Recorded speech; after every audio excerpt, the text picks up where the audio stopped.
श्याम मानव channel को आपका समर्थन देने के लिए चैनल को जरूर सब्सक्राइब करें। चैनल के नोटिफिकेशन पाने के लिए बेल आइकन भी दबाएं। आदरणीय और प्यारे मित्रों, गांधी का हिंद स्वराज पार्ट 2। गांधी के सपनों की अर्थव्यवस्था अगर भारत में होती तो आज किसान खुदकुशी नहीं करते। गांधी अगर और कुछ साल जीते तो क्या उनका नेहरू से अर्थव्यवस्था को लेकर टकराव होता? आज का जो हमारा भारत है वो गोडसे का है या गांधी का है? ये 3 सवालों का जवाब हम इस सीरीज में ढूंढ रहे हैं। जिन लोगों ने पार्ट 1 नहीं सुना है उन्होंने अवश्य बाद में इसको सुन लेना चाहिए। गांधी जी ने हिंद स्वराज में क्या कहा ये हम देख रहे थे। गांधी जी कह रहे थे कि पश्चिमी सभ्यता में और भारतीय सभ्यता में क्या फर्क है। पश्चिमी सभ्यता ऐहिक चीजों को बहुत महत्व देती है,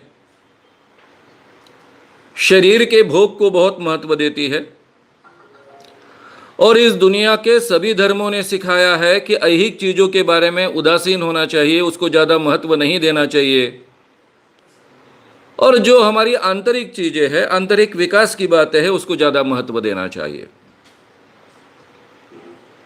वे आगे कहते हैं कि कुछ गलत बातें धर्म के नाम पर हुई है, लेकिन जो गलत बातें धर्म के नाम पर हुई वो धर्म का हिस्सा नहीं है। जैसी धर्म में कुछ गलत बातें हैं उसी ढंग से अंधविश्वास है, अंधविश्वासु बातें हैं। जो भी गलत बातें हैं, अंधविश्वास की बातें हैं, उनके साथ हमें झगड़ेंगे, हमें झगड़ना होगा, उनमें हमें बदलाव करना होगा, ये अंधविश्वास दूर करने होंगे। ये भी महात्मा गांधी अपने हिंद स्वराज इस किताब में कहते हैं। स्वराज यानी क्या? हमने हमारे ऊपर राज चलाना। राज चलाने वाले भी हम होंगे, हम ही के ऊपर राज चलाएंगे और वो राज हमारा होगा। अब अगर हमें अपना राज निर्माण करना है, जिसको वो स्वराज कहते हैं, वो कैसे निर्माण हो सकता है? कौन सा मार्ग हो सकता है? हिंसक मार्ग के जरिए ये संभव है? अगर हमें हिंसक मार्ग के जरिए ये राज को निर्माण करना है तो सारे हिंदुस्तान को हमको शस्त्र सज्ज बनाना पड़ेगा, हथियारों से लैस करना पड़ेगा। अगर ऐसा हुआ तो फिर यूरोप जैसी दुर्दशा होगी। गांधी जी ये जो कह रहे हैं उसका मतलब क्या है ये हमको समझना होगा, तो यूरोप की हिस्ट्री हमको जाननी होगी। यूरोप में लगातार युद्ध चलते रहे, हर व्यक्ति के पास शस्त्र था, और मुझे लगता है आज के दिन जो वाइकिंग्स नाम की एक सीरीज आई है उसके कई सीजन्स आए हैं, वे अगर हम देखें तो हमें पता चलेगा कि कितनी हिंसक कार्रवाई लगातार चलती रहती थी और उसमें कैसे यूरोप बर्बाद हो रहा था। आगे वे कहते हैं कि हिंदुस्तानी कभी शस्त्र धारण नहीं करेंगे, यह याद रखो। गांधी जी ने स्वतंत्रता आंदोलन के लिए अहिंसक मार्ग क्यों चुना? इसके पीछे का एक प्रबल कारण भी इससे हमें पता चलता है कि उनको पता था कि भारत की व्यवस्था ऐसी है कि यहां का हर हिंदुस्तानी कभी शस्त्र धारण नहीं कर सकता, और आगे वे कहते हैं कि तलवार चलाने वाला जो व्यक्ति होता है वो तलवार से ही मरता है, क्योंकि जो भी हमें साधन साध्य करने के लिए उपयोग में हम लाएंगे वे बहुत महत्व के होते हैं। यानी धोतरे का बीज बोकर कभी मोगरे का फूल नहीं उगता है, ना ही उगा सकते हैं। धोतरा बोएंगे तो धोतरा ही हमारे हिस्से में आएगा। इसलिए हमारे साध्य भी साधन के अनुकूल होने चाहिए, इसके बारे में बहुत वो आग्रही रहते हैं। उन्होंने एक उदाहरण दिया कि मुझे घड़ी चाहिए, मेरे पास घड़ी नहीं है। अगर अभी मुझे घड़ी चाहिए तो मेरे पास 3 मार्ग है। जिसके पास घड़ी है उसकी घड़ी झपट लो, कब्जे में ले लो, चाहे तो उसे मारपीट करो, ये चोरी हुई। ये एक तरीका।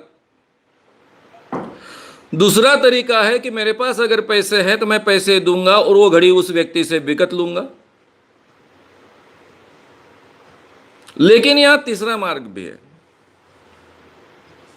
और वो है सामने के व्यक्ति को पटाना, उसको समझाना, भाई तेरे पास एक से ज्यादा घड़ियां है, मेरे पास घड़ी नहीं है, तू मुझे बख्शीश दे दे, या फिर मुझे कुछ दिनों के लिए उपयोग करने के लिए दे दे। ये 3 मार्ग से ही हमें कोई चीज प्राप्त हो सकती है। अब पहला जो मार्ग है, जबरदस्ती से कब्जे में लेना, मारपीट कर कर कब्जे में लेना, खींच लेना, चोरी करना, इस मार्ग से कभी हमें स्वराज प्राप्त नहीं हो सकता। दूसरा मार्ग है बिकत लेना। हर चीज ये संभव नहीं होती है, लेकिन अगर हमें एक चीज चाहिए जिसकी आवश्यकता है, उसके लिए तीसरा मार्ग बहुत ही उपयोगी हो सकता है, और इसको सत्याग्रह उन्होंने कहा है। आप हमें जो चीज चाहिए वो नहीं दोगे तो हम आपको नहीं मार डालेंगे, लेकिन आपके साथ हम सहकार नहीं करेंगे, आपके साथ व्यवहार नहीं करेंगे, कोई सरोकार नहीं रखेंगे। ये असहकार के कारण काफी चीजें प्राप्त की जा सकती है, ऐसा उनका दावा था। ये बात उन्होंने 1905 में लिखी थी। आगे चलकर अपने जीवन में उन्होंने ये सिद्ध कर दिया। यानी अंग्रेजों के बारे में वो कहेंगे कि आप हमारे बादशाह ने और हमें स्वतंत्रता दो, ये अर्जी हम आपके पास करेंगे नहीं। हम पैसिव रेजिस्टेंस का उपयोग करेंगे। जो कानून हमें पसंद नहीं है उसको हमारे जीवन में हम अमल में नहीं लाएंगे। चाहे तो जेल में जाएंगे, चाहे तो खुद का बलिदान देंगे, लेकिन आपकी बातें हम नहीं सुनेंगे। इस ढंग से ये अहिंसक मार्ग से सत्याग्रह हम करेंगे और हमारा स्वराज हम प्राप्त करेंगे। अब 1905 में ये बातें वो कह रहे हैं, दुनिया में आज तक ऐसा कभी नहीं हुआ। अफ्रीका में उन्होंने कुछ प्रयोग किए, कर रहे थे, लेकिन अभी तक वो निर्विवाद तरीके से सिद्ध नहीं हो चुके थे। इसलिए वो समझाने की कोशिश कर रहे हैं कि सत्याग्रह कैसे उपयोग में लाया जा सकता है और वो कैसे श्रेष्ठ हथियार है, बहुत ही ताकतवान हथियार है। वे कहते हैं कि ये सत्याग्रह सर्वश्रेष्ठ है, बंदूक से भी ज्यादा, तलवार से भी ज्यादा परिणाम करने वाला है। ये कोई डरपोक आदमी नहीं कर सकता। सत्याग्रह करने के लिए हिम्मत चाहिए, शौर्य चाहिए। यह सत्याग्रह 2 धारी तलवार बन सकता है, यानी दोनों का कल्याण कर सकता है। ये जो सत्याग्रह की तलवार है, ये रक्त बहाती नहीं, ना ही इसे कभी गंज लगता है, ना ही इसकी कभी चोरी होती है, ना ही इसे कोई जबरन आपसे ले सकता है, ना ही ये तलवार रखने के लिए आपको कोई मैन की जरूरत होती है। फिर जरूरत क्या होती है? सत्याग्रही की जरूरत होती है। सत्याग्रही कौन बन सकता है? आम इंसान बन सकता है, आम स्त्री बन सकती है, आम शूद्र व्यक्ति बन सकता है, कोई भी बन सकता है, क्योंकि हर व्यक्ति में निडर बनने की क्षमता होती है, निर्भय बनने की क्षमता होती है, हर व्यक्ति में हिम्मत हो सकती है, और वो सत्याग्रही बन सकता है। उन्होंने सत्याग्रही के लिए कौन से गुण चाहिए इसका भी उल्लेख किया है।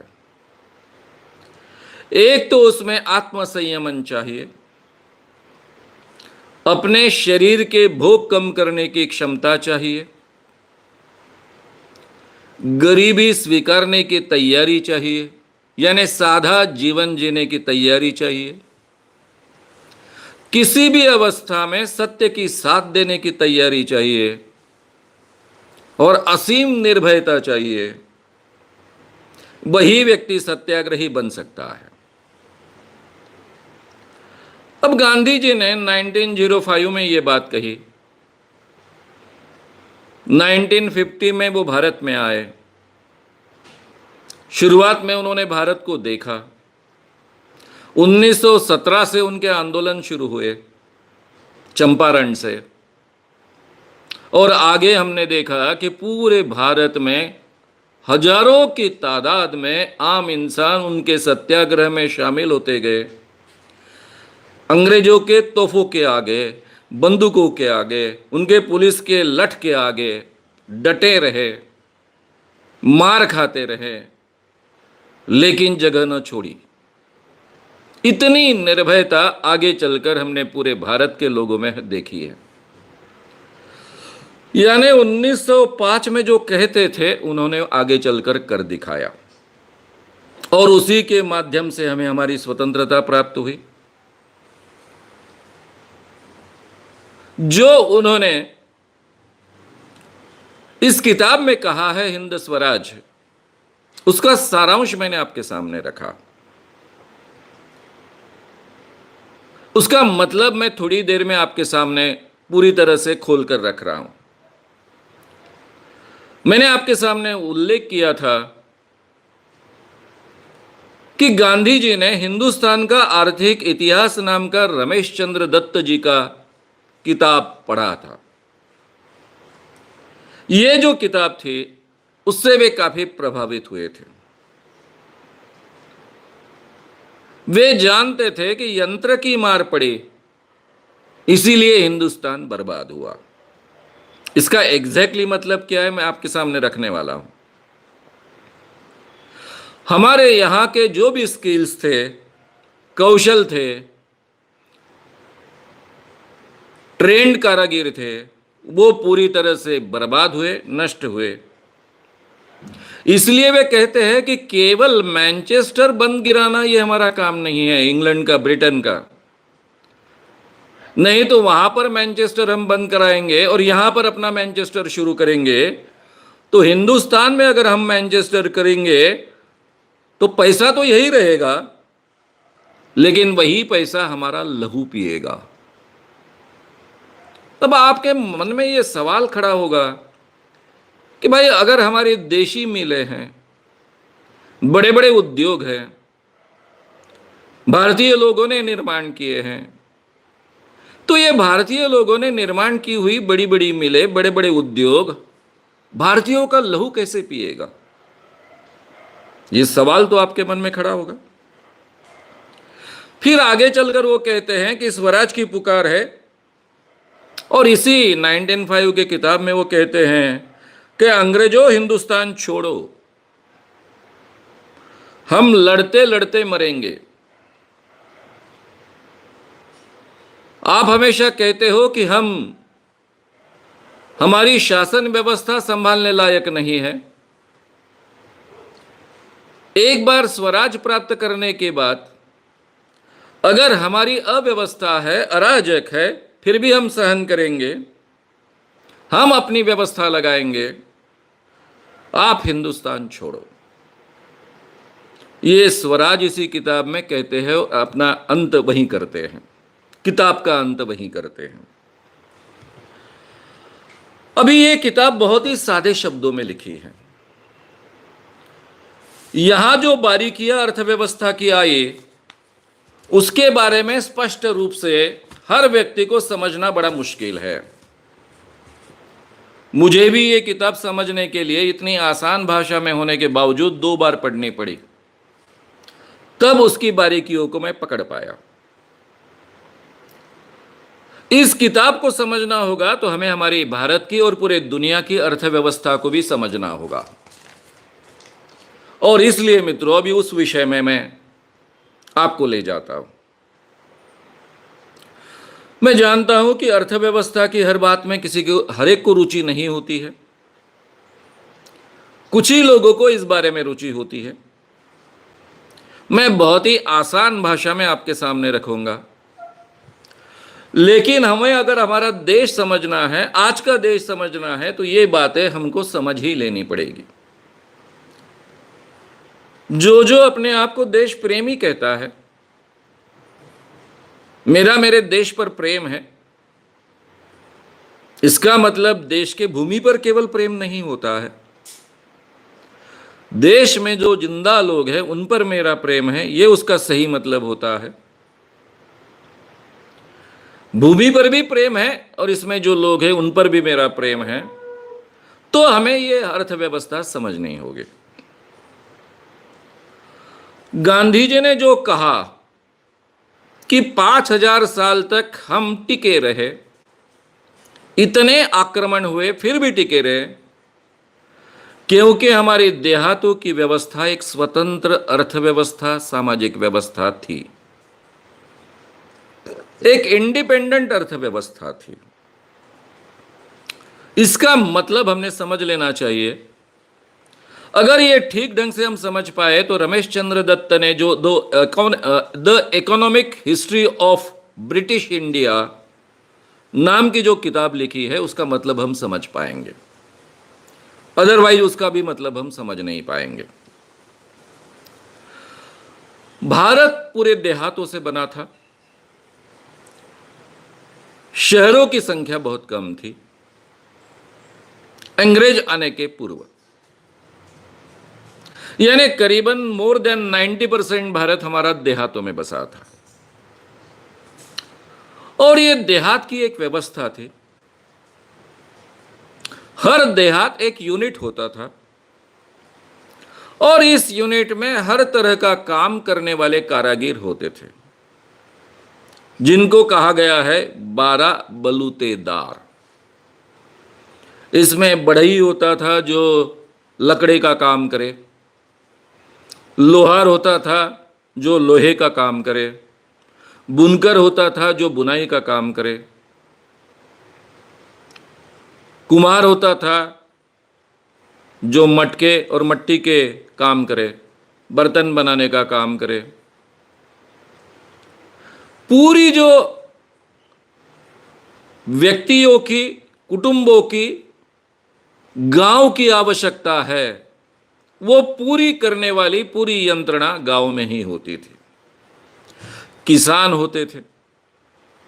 किसान के खेतों में काम करने वाले उनके सहकारी होते थे। वो मजदूर नहीं थे, उनके सहकारी थे, क्योंकि उनको मजदूरी नहीं दी जाती थी, हिस्सा दिया जाता था। नमक छोड़ दिया, अगर समुंदर दूर है तो नमक केवल उनको परचेस करना पड़ता था, प्राप्त करना पड़ता था दूसरों से। बाकी सभी चीजें गांव में हो जाती थी। अब ये हो सकता था कि इस गांव में कपास ज्यादा निर्माण होती है क्योंकि जमीन उसके लिए अनुकूल है, दूसरे गांव में गेहूं ज्यादा अच्छा होता है क्योंकि गेहूं के लिए वो ज्यादा अनुकूल जमीन है। तो ये दो गांवों में ये बार्टर सिस्टम चलती थी,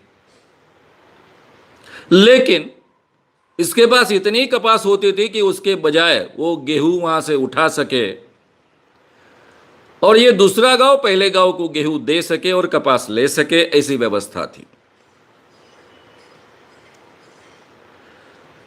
आपस में जो व्यवहार चलते थे वो पैसों में नहीं चलते थे, पैसों की ज्यादा अहमियत भी नहीं थी। गांव के पूरे व्यवहार ये वस्तु विनिमय के द्वारा, जिसको हम बार्टर सिस्टम कहते हैं, उसके जरिए चलती थी। यानी किसान के खेतों में काम करने वाला जो उसका सहकारी है, उसको सालदार कहा जाता था। उसके साथ में पूरे साल का या कई सालों का कॉन्ट्रैक्ट होता था। उसके फैमिली को आवश्यक है इतना अनाज दिया जाता था।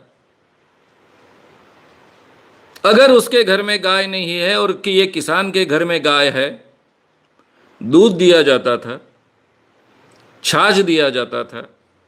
उसकी जो आवश्यकता है वो सभी आवश्यकताएं जो जो खेती के द्वारा पूरी हो सकती है उसका वो हिस्सेदार रहता था। अब ये तो ठीक है, इसके खेती में काम करता है इसलिए ये हिस्सेदार है। गांव का कुमार है, वो भी किसान के खेती के उपज का हिस्सेदार रहता था। कोई भी किसान किसी कुम्हार के तरफ जाकर अगर मटके लेके आता है तो उसके एवज में उसको कुछ नहीं देना पड़ता था।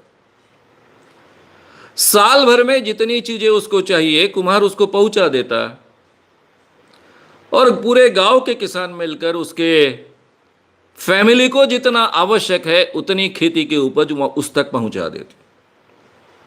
इस काम में कितना काम किया इसका हिसाब नहीं होता था। यह पूरे साल का कॉन्ट्रैक्ट होता था कि मेरे खेतों से संबंधित जो भी काम होगा, मेरे कुटुंब के संबंधित जो भी आपका काम होगा, आप हमारे लिए करोगे, और आपके कुटुंब के लिए जो भी आवश्यक है हम सब किसान मिलकर वो आपकी बात पूरी करेंगे। बढ़ई ने इस साल उस किसान के लिए कितना काम किया, कितने औजार दिए, ये महत्व नहीं रखता था। उसके कितने औजार ठीक किए ये महत्व नहीं रखता था। ये कॉन्ट्रैक्ट होता था कि बढ़ई जो भी किसान का काम होगा वो करेगा और उसको आवश्यक है उतना खेती की उपज, अनाज से लेकर सब चीजें उस घर तक पहुंचेगी। इस ढंग का ये रिलेशन रहा है। इस कारण ये रिलेशन 5000 साल तक चलता रहा। अब मुझे कहिए, इस ढंग का रिलेशन केवल शोषण के आधार पर खड़ा नहीं रह सकता है। इसमें अगर प्रेम नहीं है, भाईचारा नहीं है, परस्पर बहुत एक दूसरे के प्रति नजदीकी का आभास नहीं है, तो यह व्यवहार चलेगा नहीं। इस ढंग से सालों सालों तक नहीं चलेगा, पीढ़ियों पीढ़ियों तक नहीं चलेगा। मार्क्स ने अपने विचारों में रखा था कि आर्थिक संबंध कैसा होना चाहिए। उसने कहा था कि हर व्यक्ति ने अपनी क्षमता के अनुसार काम करना चाहिए और उसकी आवश्यकता के अनुसार उसे उसके एवज में रिटर्न्स मिलने चाहिए। यह जो बात मार्क्स ने अपने मार्क्सवाद में एक आदर्श बात कर कर कही थी, ये बात हमारे भारतीय देहातों में पहले से उपलब्ध थी। गांव की आवश्यकता के अनुसार वो व्यक्ति, वो कारागिर काम करता था और उसकी आवश्यकता के अनुसार गांव उसकी आवश्यकता पूरी करने की जिम्मेदारी लेती थी। अनाज हो, दूध हो, छाछ हो, सब्जी हो, मटके हो, कॉट हो, लोहे का साधन हो, ये एक दूसरों को परचेस नहीं करना पड़ता था। इसको बार्टर सिस्टम भी नहीं कहा जा सकता क्योंकि उसमें कोई हिसाब नहीं रखा जाता था, बेचे नहीं जाते थे, खरीदे नहीं जाते थे, इस ढंग की व्यवस्था थी। एक गांव का दूसरे गांव के साथ में बार्टर सिस्टम चलता था। एक गांव एक इकाई कर कर काम करता था। एक गांव पूरा एक फैमिली, कुटुंब बन जाता था। इसीलिए जब भी अकाल आते हैं, और वो हिसाब तो किसानों ने लगा दिया था, हर 3 साल में एक अकाल आता है, 7 सालों में 2 अकाल आते हैं, और ये जो अकाल आते हैं तब हमें टिकना है, जिंदा रहना है। इसलिए 7 सालों में 2 या 3 साल तक अगर कोई उपज नहीं हुई, फिर भी हम पूरा का पूरा गांव जिंदा रह सके, ऐसी व्यवस्था वो कर रखते थे।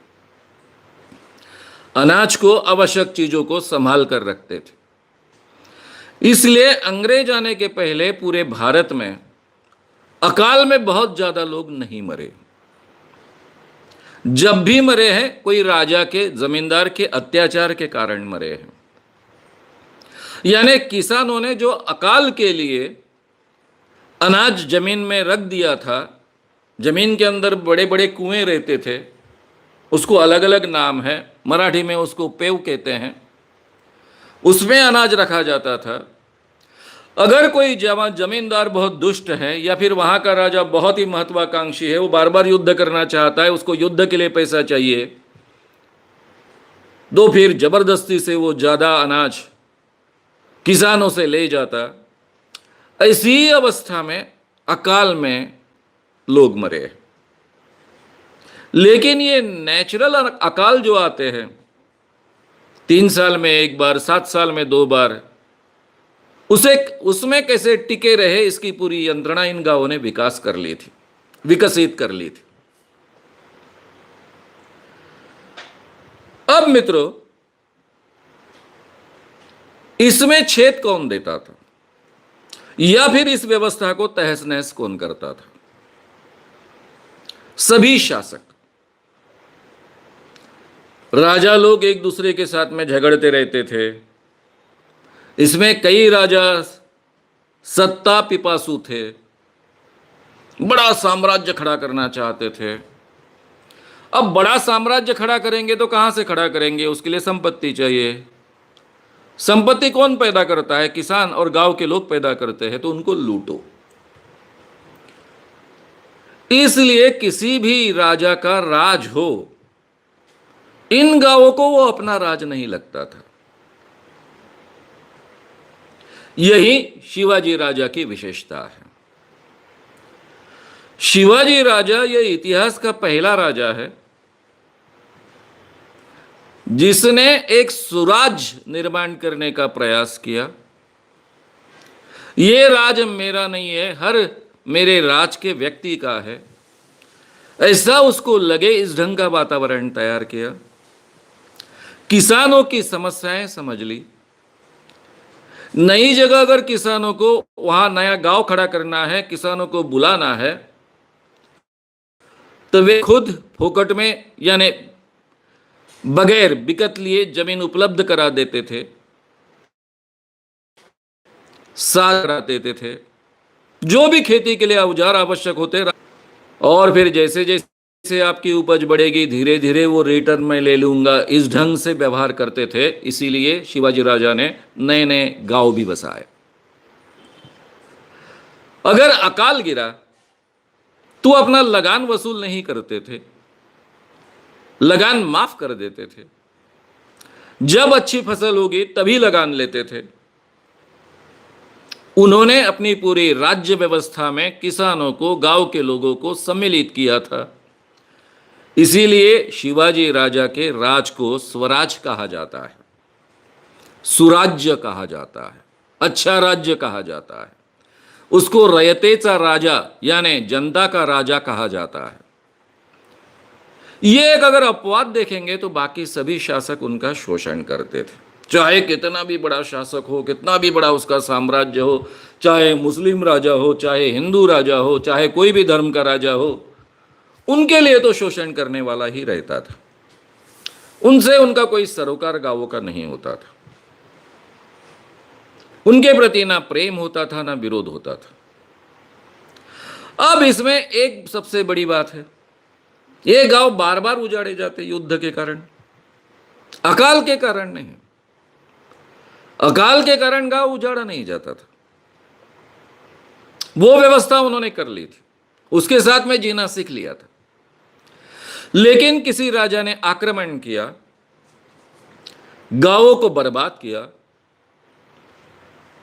कुछ गांवों को पूरी तरह से नष्ट कर दिया, जला दिया। इसके बावजूद वो गांव फिर से खड़ा होता था, क्योंकि यहां के बढ़ई के जो रिश्तेदार हैं उनके आपस में संबंध रहते थे, आसपास के गांवों के साथ में पीढ़ियों से रिश्ता रहता था, शादियां ब्याह होते थे।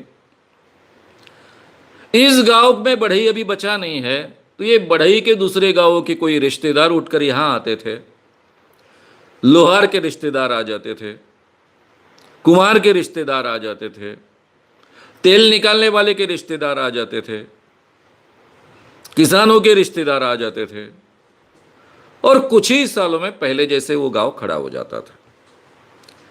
ना इन किसानों के और बाकी लोगों के बड़े बड़े घर थे कि एक बार वो घर बर्बाद हुए तो फिर से खड़े करना मुश्किल हो जाए,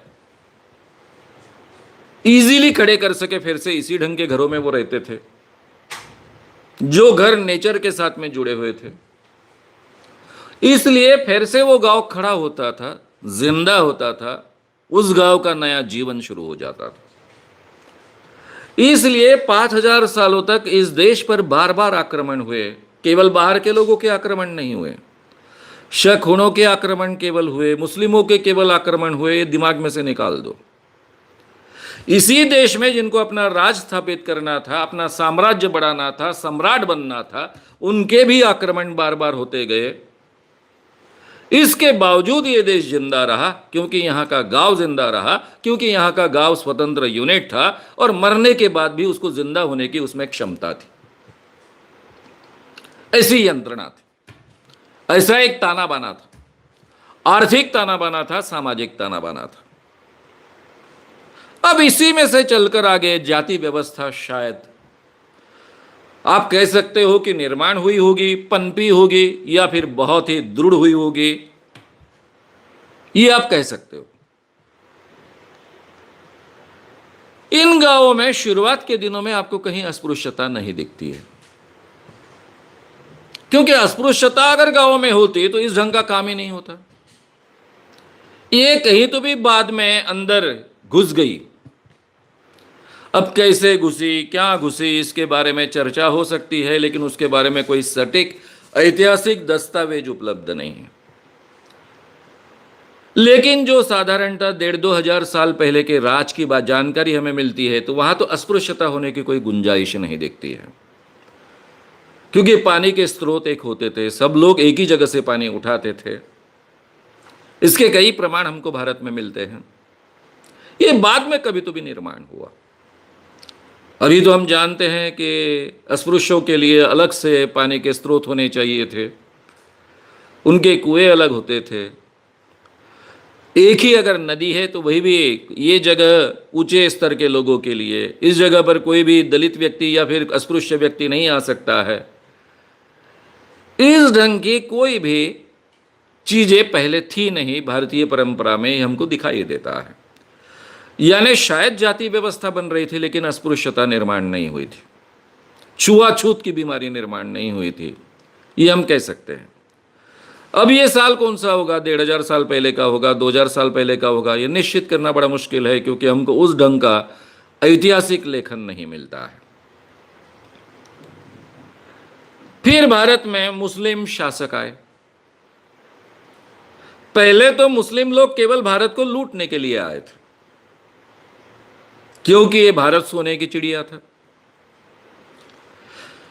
लेकिन लूट कर ले जाने वाले शासक, उन्हीं में से कुछ लोग यहां ठहर गए, फिर वो यहां के शासक बने। इससे यहां की व्यवस्था में कोई अंतर नहीं हुआ, क्योंकि लूट करने वाले पहले भी थे, अपने ही लोग थे, अब दूसरे कर रहे हैं। मुस्लिम शासक आने के कारण इन लोगों की व्यवस्था में कोई फर्क नहीं हुआ। लगान दिया मुस्लिम शासक के साथ की बात खत्म हो गई। शासक मुस्लिम था, लेकिन लगान वसूल करने वाला गांव का ही आसपास का कोई तो भी बड़ा जमींदार था, देशमुख था, देशपांडे था, कुलकर्णी था। कोई ज्यादा फर्क महसूस नहीं हुआ। ज्यादातर मुस्लिम शासक थे, शुरुआत के दिनों में बहुत लूटपाट करने वाले थे, लेकिन जब उन्होंने भारत में अपना शासन एस्टेब्लिश करना शुरू किया तो एक औरंगजेब जैसा एक हाथ दूसरा छोड़ दिया। तो उनको पता था कि मुझे अगर अच्छा राज करना है, लोगों का समर्थन प्राप्त करना है,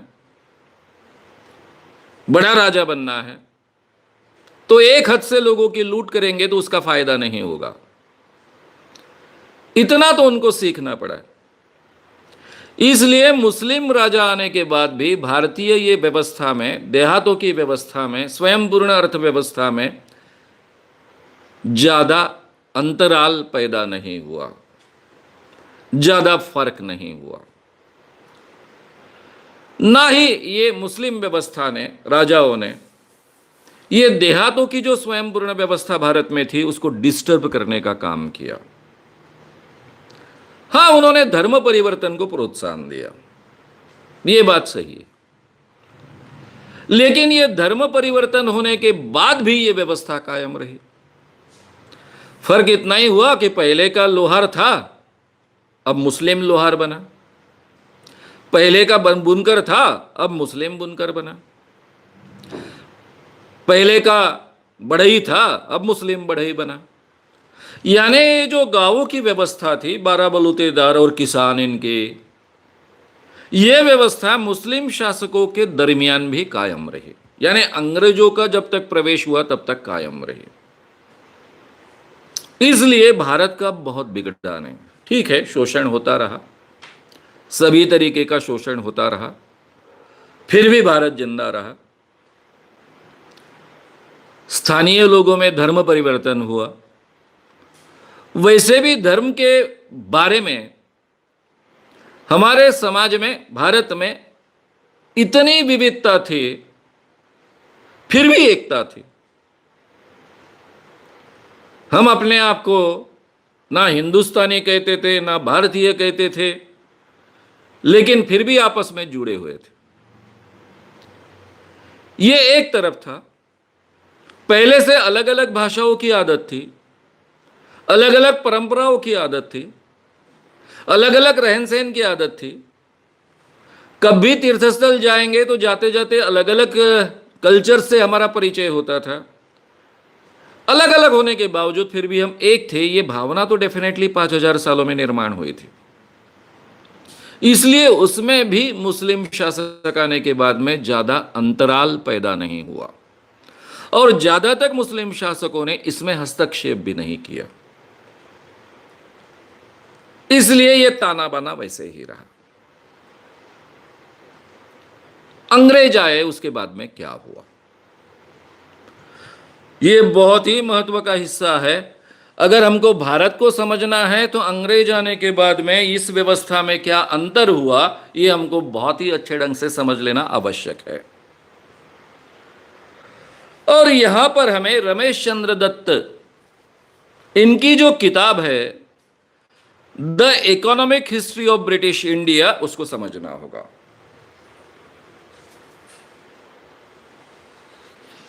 जिस किताब को पढ़कर भारतीय स्वतंत्रता आंदोलन को बहुत बल मिला, खुद गांधी जी पर इस किताब का बहुत परिणाम हुआ। हिंद स्वराज, इस किताब में उन्होंने इसका बहुत ही आदर से उल्लेख किया है। यह रमेश चंद्र दत्त, इनका काल है 1848 to 1909।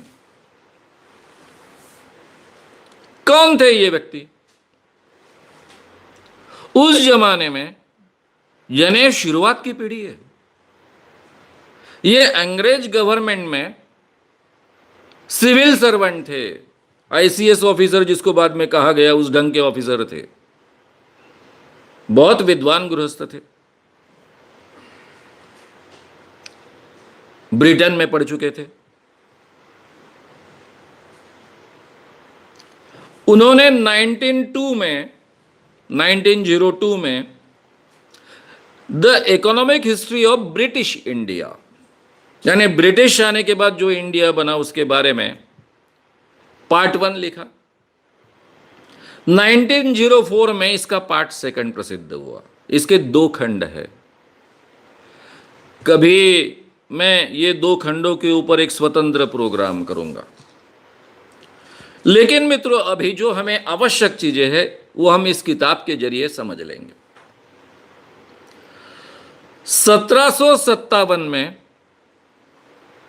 यानी करीबन इनके जन्म के 90 साल पहले, ईस्ट इंडिया कंपनी का राज भारत में शुरू हुआ, कलकत्ता, बंगाल से। धीरे धीरे अंग्रेजों ने, यानी अंग्रेज रानी नहीं, ईस्ट इंडिया कंपनी से जो नीतियां अपनाई गई और बाद में वही नीतियां कायम रखी गई रानी के राज में, वो नीतियां डायरेक्टली यहां के स्थानिक अर्थव्यवस्था पर परिणाम करने वाली थी। रमेश चंद्र दत्त कहते हैं, इन नीतियों के कारण धीरे धीरे हमारे जो देशी उद्योग थे, तब कोई कपड़ा मिले वगैरह कोई मिले हमारे देश में नहीं थी। 17 से 57 के दरमियान, मैं 17 से 57 कह रहा हूं, 18 से नहीं, 17 से 57 के दरमियान हमारे देश में कोई कपड़ा मिले नहीं थी, कोई यंत्र वाले बड़े उद्योग नहीं थे। लेकिन हमारी जीवनावश्यक चीजें हम ये सब पूरी कर सकते थे, इतने उद्योग हमारे देश में थे। ग्रामीण उद्योग थे, गांव गांव में उद्योग थे। उन सबको तबाह किया गया। जो हमारी हस्तकलाएं थी उनको तबाह किया गया। यह अपने आप नहीं हुआ, नीतियां ही इस ढंग से अमल में लाई गई कि इस ढंग से तबाह हो। इस कारण धीरे धीरे पूरे देश में लाखों लोग बेरोजगार बने।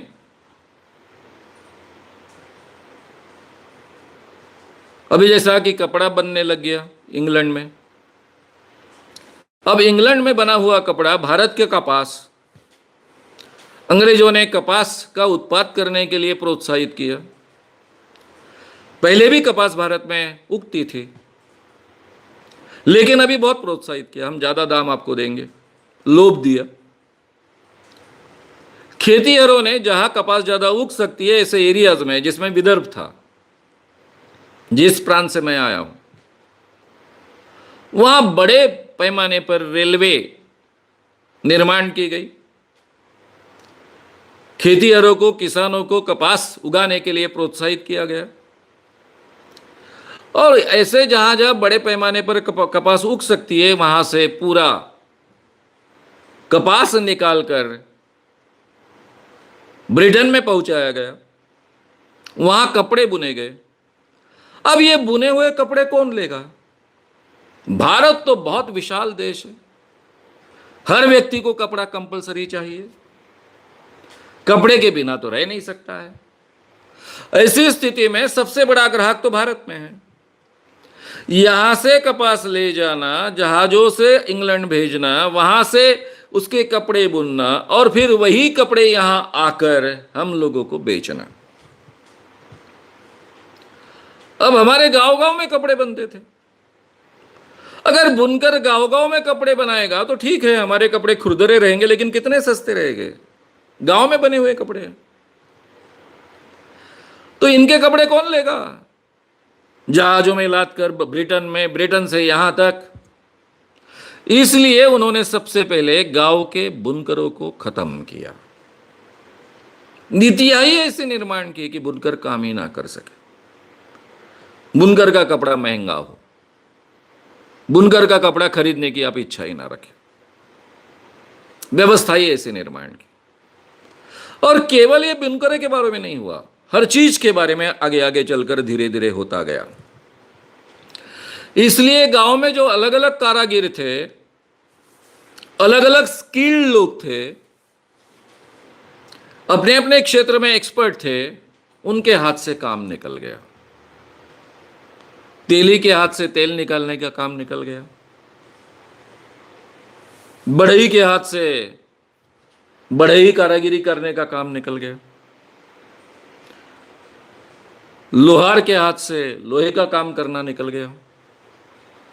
और इन सब का बोझ खेती पर आया। अब पहले खेतीहर को कुछ चीजें बिकत नहीं लेनी पड़ती थी, खरीदनी नहीं पड़ती थी। अब उसको नमक भी खरीदना है, मार्केट में आकर तेल भी खरीदना है, चाहे वो मूंगफली खुद पैदा करे, लेकिन तेल खरीदने के लिए उसको मार्केट में आना है।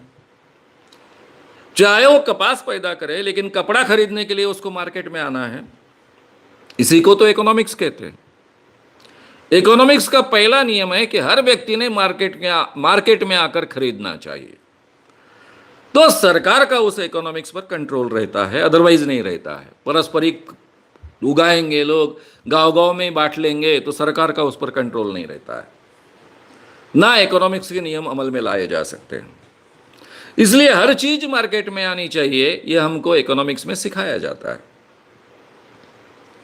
और इस ढंग से भारत की पूरी अर्थव्यवस्था तहस नहस कर दी गई।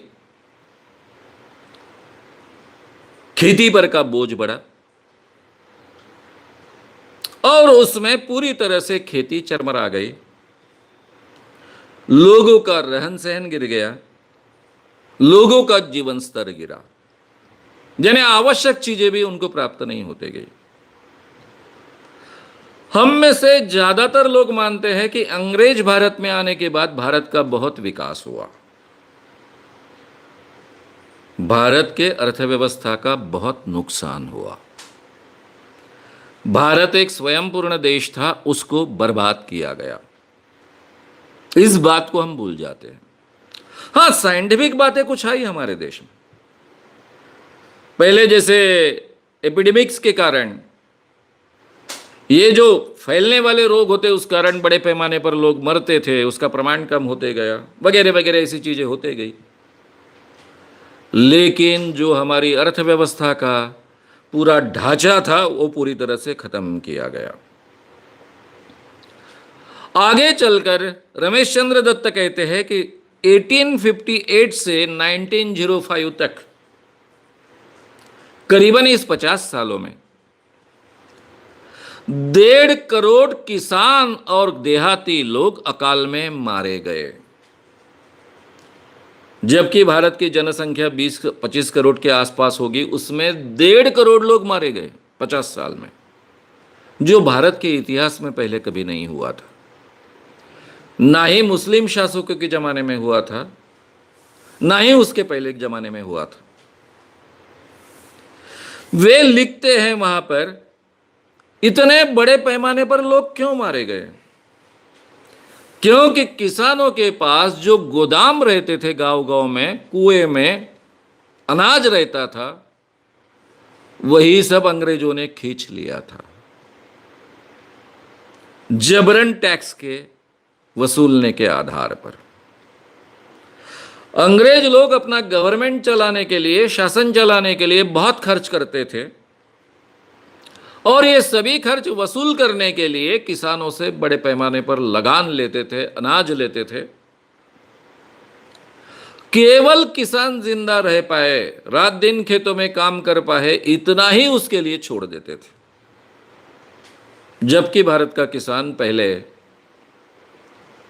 अमीर ये शब्द तो करेक्ट नहीं होगा, लेकिन इतना समृद्ध रहता था कि पूरे गांव को वो कुछ सालों तक जिंदा रख सकता था। तब यह स्थिति होगी कि उस साल वो केवल जी पाए, इतना ही उसके साथ में रखा जाता था, बाकी पूरा का पूरा पैसा सरकार ले लेती। और इसलिए 1905 तक 58 से, यानी इन 50 सालों में करीबन 1.5 करोड़ लोग भारत में अकाल के कारण मारे गए, एपिडेमिक के कारण नहीं। ये भी नंबर अपनी किताब में रमेश चंद्र दत्त देते हैं। रमेश चंद्र दत्त केवल प्रॉब्लम नहीं बताते हैं इस किताब में, वो उसका उपाय भी बताते हैं। उन्होंने बताया कि किसानों को ये जो टैक्स लगाया गया है उसको घटाया जाए। तब तक भारत में मिलें शुरू हुई थी। भारतीय मील के उत्पादन पर उत्पादन शुल्क था, ताकि उनको डिस्करेज किया जाता था। इंग्लैंड से आया हुआ, ब्रिटेन से आया हुआ कपड़ा उनसे सस्ता रहे, ये देखा जाता था। वो उत्पादन शुल्क घटाए। ब्रिटिश साम्राज्य के फौज का खर्चा, यानी ब्रिटिश साम्राज्य के फौज का खर्चे का मतलब क्या है? इंग्लैंड में जो ब्रिटेन की फौज है, अफ्रीका में जो ब्रिटेन की फौज है, कनाडा में जो ब्रिटेन की फौज है, ब्रिटिश साम्राज्य तो पूरे दुनिया में फैला हुआ था। ऑस्ट्रेलिया में जो ब्रिटेन की फौज है, उनका भी खर्चा भारतीयों से वसूला जाता था। यह उनको मालूम था, क्योंकि वहां वो सिविल सर्विस में थे, बड़े ओहदे पर थे।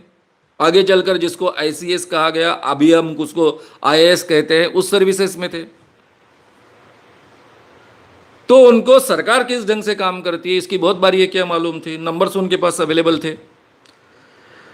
तो उन्होंने कहा कि ब्रिटिश साम्राज्य के फौज का खर्चा भी भारतीयों से लिया जाता है, उसको बंद किया जाए, और भारतीय फौज पर जो खर्चा किया जाता है वो भी कम किया जाए, क्योंकि भारतीय फौज की आवश्यकता ही नहीं है, क्योंकि भारत में ऐसी कोई चीजें होती नहीं है कि जिसके कारण इतनी बड़ी फौज रखी जाए। तो फिर भारतीय लोगों को राहत मिलेगी, ये व्यवस्था है उसमें से थोड़ी, इतनी बुरी अवस्था हुई उसमें से इस देश को बचाया जा सकेगा। लेकिन सरकार ने नहीं सुना। अंग्रेजों ने निर्यात थोपी भारतीयों पर। आपको कंपलसरी कपास देनी पड़ेगी, कंपलसरी अनाज देना पड़ेगा, यानी कंपलसरी निर्यात थोपी गई। अनावश्यक अधिभार लगाया, ज्यादा का टैक्स लगाया, किसानों का बहुत शोषण किया। ये सभी बातें विथ नंबर्स वो बहुत अच्छे ढंग से इस किताब में समझाते हैं। शायद ये पहली किताब है जिसने भारतीय लोगों का शोषण अंग्रेजों ने कैसे किया इस सप्रमाण सिद्ध करने का प्रयास किया है। अब वो तो सरकारी अफसर थे, भारत में पूरा शासन तंत्र हिल गया जैसे ही ये किताब प्रसिद्ध हुई, पार्ट 1 पार्ट 2। उन पर बहुत अलग अलग ढंग के प्रेशर आए, उनकी बहुत आलोचना हुई, लेकिन जो ब्रिटिश अच्छे अभ्यासक थे उन्होंने इस किताब की, इसके संशोधन की, इसमें जो बातें कही गई उसकी बहुत तारीफ भी की। अब ये ब्रिटिश इतिहास की एक विशेषता रही है। जिन ब्रिटिशों ने भारतीयों पर बहुत अन्याय किए, अत्याचार किए, उन्हीं ब्रिटिशों में से कुछ लोगों ने भारतीय आंदोलन को मदद भी की। तो जो सही अभ्यासक थे उन्होंने इस किताब के, इसके संशोधन के, इसमें रखी गई बातों का समर्थन केवल किया नहीं, उसकी बहुत तारीफ भी की। और मैंने आपको पहले ही कहा कि गांधी जी को इस किताब से एक दृष्टि मिली। सही देखा जाए तो ये किताबों के सारांश पढ़ने के बाद मुझे भी दृष्टि मिली। मुझे भी ऐसा लग रहा था कि ब्रिटिश काल में इतना नुकसान नहीं हुआ है, लेकिन जब इस किताब का निचोड़ हम समझ लेते हैं तब हमारे ध्यान में आता है कि जो नुकसान पहले कभी नहीं हुआ था उतना बड़ा नुकसान ब्रिटिश काल में हमारे देश का हुआ है, यहां के अर्थव्यवस्था का हुआ है। अब यह शोषण क्यों हुआ? यानी ब्रिटिश बहुत दुष्ट थे, बहुत नालायक लोग थे, बहुत अमानुष थे, इसलिए उन्होंने ये भारतीय लोगों का शोषण किया, या फिर इसके पीछे के कोई और कारण है, ये हम समझ लेंगे। मित्रों, जब ब्रिटिशों का राज भारत में एस्टेब्लिश होते गया तब पूरे दुनिया में एक संक्रमण अवस्था का काल है। इसके पहले पूरे दुनिया में एक फ्यूडल सिस्टम थी, यानी जमींदारी आर्थिक व्यवस्था जिसको हम कहते हैं, जो खेती के उत्पाद पर निर्भर रहती थी और जमींदारी उसका शोषण करती थी। अब यूरोप में अलग अलग वैज्ञानिक इजाद होते गए, संशोधन होते गए, नए नए साधन निर्माण होते गए। उसमें से एक ही जगह पर बड़े यंत्र के द्वारा बड़े बड़े उत्पाद होने की गुंजाइश निर्माण हुई, और एक नई व्यवस्था जो पहले दुनिया ने कभी देखी नहीं थी, ना इतिहास में देखी थी, ना पूर्व इतिहास में देखी थी। पहली बार इतने बड़े पैमाने पर उत्पाद होने शुरू हुए। अब इतने बड़े पैमाने पर उत्पाद हो गए तो अर्थव्यवस्था का पुराना ढांचा, जो फ्यूडल सिस्टम का ढांचा था, जमींदारी व्यवस्था का ढांचा था, वो तो बदलने वाला है। इसको आगे चलकर हमने कैपिटलिज्म ऐसा कहा। यानी बड़े बड़े यंत्रों पर जो उत्पाद होते हैं, ये बड़े यंत्र खरीदने के लिए, उनमें निवेश डालने के लिए या फिर उनको बनाने के लिए जो खर्चा होता है, उसके लिए बड़े प्रमाण पर कैपिटल का इन्वेस्टमेंट करना होता है, पैसा खर्च करना होता है। पहले ऐसा नहीं था। जमीन, एक छोटा सा औजार, इतना ही कैपिटल इन्वेस्टमेंट था। जमीन की कीमत ज्यादा नहीं थी क्योंकि एम्पल उपलब्ध थी। छोटे छोटे औजार होते थे। गांव का बढ़ई बना देता था, गांव का लोहार बना सकता था। अब बड़े बड़े यंत्र निर्माण करने हैं तो एक कैपिटलिज्म की एक अलग से शुरुआत हुई,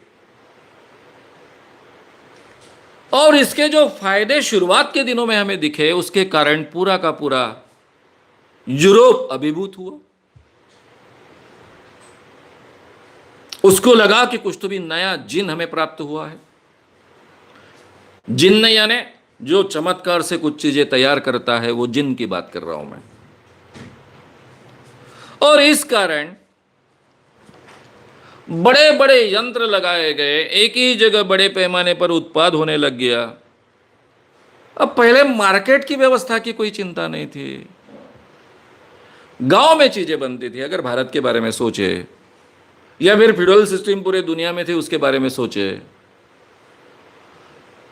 तो जो एक कारागिर अपने छोटे से यंत्र से, छोटे से चरखे से, छोटे से हाथमाग से जो बुनाई करता था, वो इतना ही बुनाई करता था कि उसके आसपास के 50 चंबर लोग, 200 लोग, 300 लोग वो कपड़ा पहन सके। इसलिए उसको मार्केट निर्माण करने की आवश्यकता नहीं रहती थी। अब यहां सिस्टम ही बदल गई। यहां नए मार्केट खड़े हुए। उत्पाद निर्माण होने के बाद में उसके उपभोक्ता पकड़ने पड़े, उसकी यंत्रणाएं खड़ी हुई। और यह सब क्यों चलेगा? क्योंकि मुनाफा मिलना चाहिए। मुनाफा इसका प्रेरणा स्थल बन गया या फिर प्रेरणा बन गई।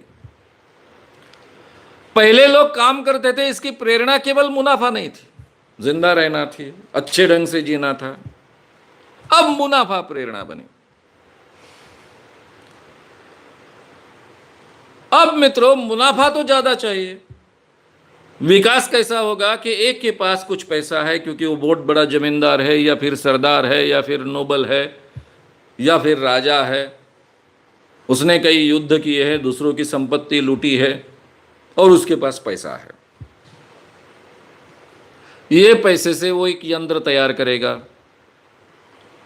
लेकिन कई यंत्र अगर लगाने हैं तो उसके पास पैसा आएगा कहां से? तो ये यंत्र के द्वारा जो उत्पाद करेगा उसके द्वारा पैसा आना चाहिए। इसलिए कम से कम खर्च हो उत्पाद में, ज्यादा से ज्यादा मुनाफा बचे, ताकि बड़ा कैपिटल उसमें से क्रिएट हो। और ये जो बड़ा कैपिटल क्रिएट होगा उसके आधार पर वो नए यंत्र लगाए और इस प्रक्रिया को गति मिले। ये कैपिटलिज्म का एक हिस्सा बना। अगर हमें प्रॉफिट ज्यादा चाहिए तो कैसा मिलेगा प्रॉफिट ज्यादा? तभी मिलेगा उत्पाद में जो चीजें लगी है वो सस्ते में मिले। कोई भी चीज में, उत्पाद में जो चीजें लगती है उसमें सबसे पहला होता है कारागिर, श्रम करने वाला व्यक्ति। अब उसे कामगार कहो, कारागिर कहो, कुछ भी शब्द का उपयोग करो। वो सस्ते में अपना श्रम दे। फिर कच्चा मटेरियल जैसे कपास है, कपड़ा अगर बुनना है तो, तैयार करना है, कपास सस्ते में मिलनी चाहिए। तेल बनाना है तो मूंगफली सस्ते में मिलनी चाहिए। अगर नफा बढ़ाना है, मुनाफा बढ़ाना है, प्रॉफिट बढ़ाना है, तो ये काम करने वाला कामगार जो है उसका श्रम सस्ते में मिलना चाहिए। कामगार का श्रम अगर सस्ते में मिलना है, लेकिन उसने जिंदा रहना चाहिए, तो वो काम कर पाएगा 10 घंटे 12 घंटे। पहले तो 12 घंटे की शिफ्ट चलती थी। वो 12 घंटे काम करने के लिए जिंदा रहना चाहिए, इसलिए उसको अनाज मिलना चाहिए। और सस्ता अगर श्रम मिलना चाहिए तो अनाज बहुत सस्ता चाहिए ताकि वो जिंदा रहे। इसलिए आप देखेंगे कि कच्चा माल इसलिए भी और श्रम सस्ता रहे इसलिए भी खेती की जो उपज है उसको कम से कम दाम दिए जाए, ये भांडवल तंत्र की, कैपिटलिस्ट यंत्रणा की आवश्यकता थी। अब अपने देश के लोगों को तो नहीं मारा जा सकता, इसलिए ब्रिटेन ने क्या किया? ब्रिटेन ने भारत को मारने का बीड़ा उठाया, भारतीय लोगों का शोषण किया, सस्ते में किसानों की उपज प्राप्त की, और केवल सस्तों में किसानों की उपज प्राप्त नहीं की तो कच्चा माल भी सस्ते में प्राप्त किया, और उसके आधार पर ब्रिटेन का कैपिटलिज्म बढ़ाया। ये केवल ब्रिटेन ने किया ऐसा नहीं है, पूरे यूरोप ने किया। डचों का राज कांगो में था, उन्होंने कांगो के लोगों का इसी ढंग से, उस उपनिवेश का, उस कॉलोनी का इसी ढंग से शोषण किया। फ्रेंच का उपनिवेश वियतनाम था, उन्होंने वियतनामी लोगों का इसी ढंग से शोषण किया।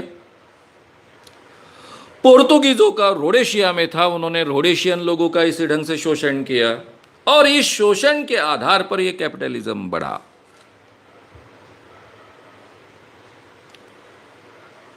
अब मित्रों, यह कैपिटलिज्म क्या होता है यह हमें समझना पड़ेगा, और कैपिटलिज्म क्या होता है यह हमें अगर समझना है तो कम्युनिज्म क्या होता है यह भी हमें समझना पड़ता है। और फिर जब मैं आऊंगा नेहरू जी की अर्थव्यवस्था पर, तो मिश्र अर्थव्यवस्था का क्या मतलब होता है, मिक्स्ड इकोनॉमी का मतलब क्या होता है, तब हमारे समझ में आएगा। कैपिटलिज्म का उद्देश्य मुनाफा प्राप्त करना, कैपिटलिज्म की प्रेरणा मुनाफा प्राप्त करना। कैपिटलिज्म का उद्देश्य लोगों का भला करना नहीं, कैपिटलिज्म का प्रेरणा या उसकी यंत्रणा लोगों का भला करना नहीं है। प्रेरणा लोगों को अच्छा खाने पीने को मिले, कपड़े अच्छे मिले, रहने को मिले, घर में टीवी मिले, रेडियो मिले, हाथ में मोबाइल आए, ये कैपिटलिज्म का उद्देश्य ही नहीं है, ना ही प्रेरणा है। कैपिटलिज्म की प्राथमिक प्रेरणा है प्रॉफिट कमाना, प्रॉफिट कमाकर और कैपिटल बढ़ाना, और कैपिटल बढ़ने के बाद में नए नए यंत्र, नए नए कारखाने खोलना, और ज्यादा प्रॉफिट कमाना, और ज्यादा प्रॉफिट आने के बाद में जो कैपिटल इकट्ठा होगा उसके जरिए और बड़ा साम्राज्य आर्थिक खड़ा करना, और पैसों के जरिए जाने अनजाने में जो पावर प्राप्त हुई उस पावर का उपयोग करना। Capital is a power. तो राजा वाजा की पावर को कोई अर्थ नहीं है।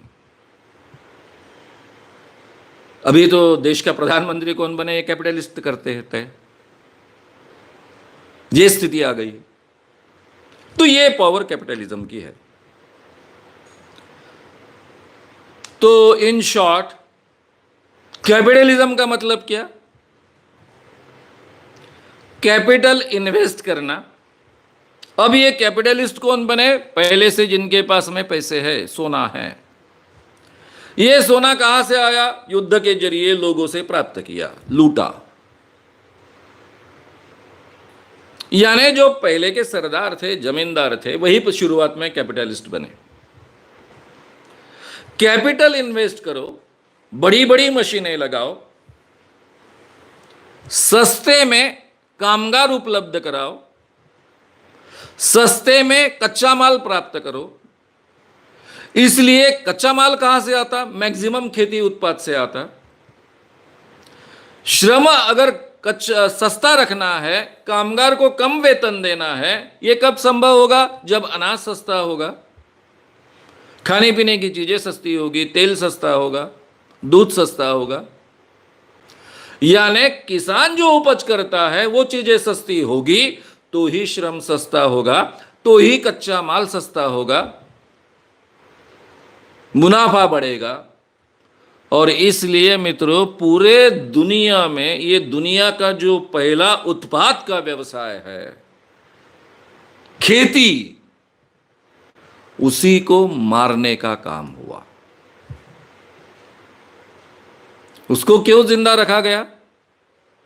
क्योंकि हम टीवी खा नहीं सकते, मोबाइल खा नहीं सकते, सैटेलाइट्स खा नहीं सकते, कपड़े भी खा नहीं सकते, अनाज ही खाना पड़ता है, शरीर को सब्जियां और फल ही लगते हैं, तेल ही चाहिए, और ये सब चीजें खेतों में उगती है।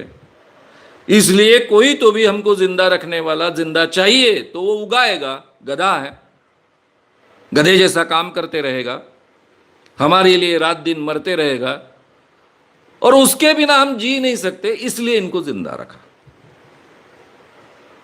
लेकिन इनका शोषण कर कर कर पूरा कैपिटलिज्म बढ़ा। अब इसमें बाकी भी चीजें आई। भाई, हमारे जीवन की जो आवश्यकता है, कपड़े पहनना, पहले भी भारतीय व्यक्ति कपड़े पहनता था।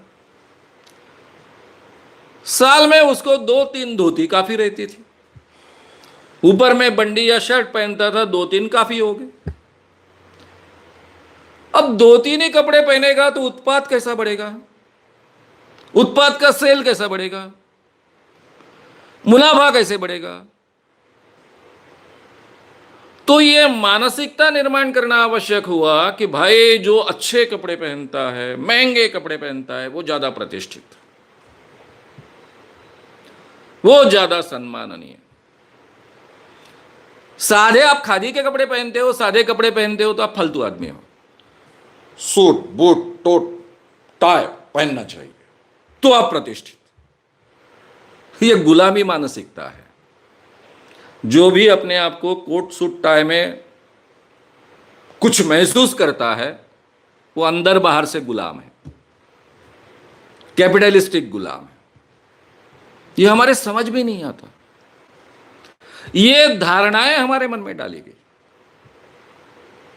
अच्छे कपड़े पहनो, महंगे कपड़े पहनो, जितने महंगे कपड़े पहनोगे उतने आप ग्रेट, प्रतिष्ठित। ये मानसिक बातें हमारे दिमाग में डाली गई। उसके लिए साइकोलॉजी का उपयोग हुआ, अलग अलग प्रचार तंत्र का उपयोग हुआ, क्योंकि मुनाफा बढ़ाना है। हमारे घर में छोटा टीवी नहीं, बड़ा टीवी चाहिए, फ्रिज चाहिए, बड़ा फ्रिज चाहिए। तो कैपिटलिज्म ने केवल उत्पाद नहीं किया, केवल सेल नहीं किया, इंसान का माइंड बदलने का काम किया, उसकी मूल्य व्यवस्था बदलने का काम किया, जीवन के प्रति उसके पूरे विचार बदलने का काम किया। मुझे और चाहिए, और चाहिए, और चाहिए।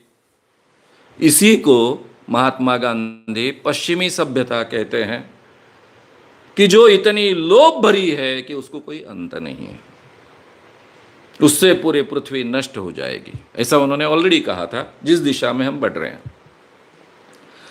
तो मित्रों, ये केवल कैपिटलिज्म का मतलब बड़े उत्पाद नहीं है, तो ये पूरी की पूरी मानसिकता बदलना है।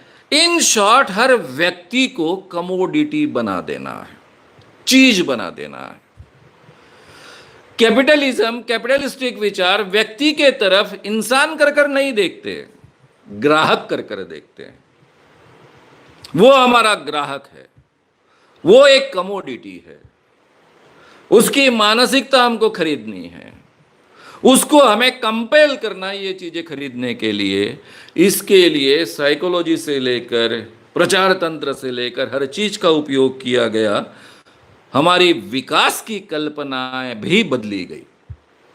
विकास यानी क्या? अच्छा बड़ा घर, बड़ी कार, इतने कपड़े कि आप गिन भी ना सके, इतने कपड़े कि आप एक साल में फिर से उसको दोहरा भी ना सके, इतनी चप्पलें कि रोज नई चप्पल, कम से कम 2-4 महीने तो भी चप्पल वो रिपीट नहीं होनी चाहिए। इसको विकास कहते हैं। विकास की कल्पना बदली क्योंकि प्रोडक्शन खरीदने वाला चाहिए। प्रोडक्शन खरीदने वाले की मानसिकता उसके लिए बदली गई, समाज व्यवस्था बदली गई, अर्थव्यवस्था बदलती गई। ये कैपिटलिज्म के आउटपुट्स। तो पूरे दुनिया में जो कैपिटलिज्म बढ़ा, बड़े बड़े यंत्र और उसके उत्पाद बढ़े, उसके पीछे मेन कारण है खेतीहरों का, किसानों का शोषण। यहां तक मैंने आपके सामने बात कही। मैंने तय किया था कि 1.25 घंटा आपके सामने बोलूंगा। अब 9:15 बज रहे हैं, मुझे यहां रुकना चाहिए।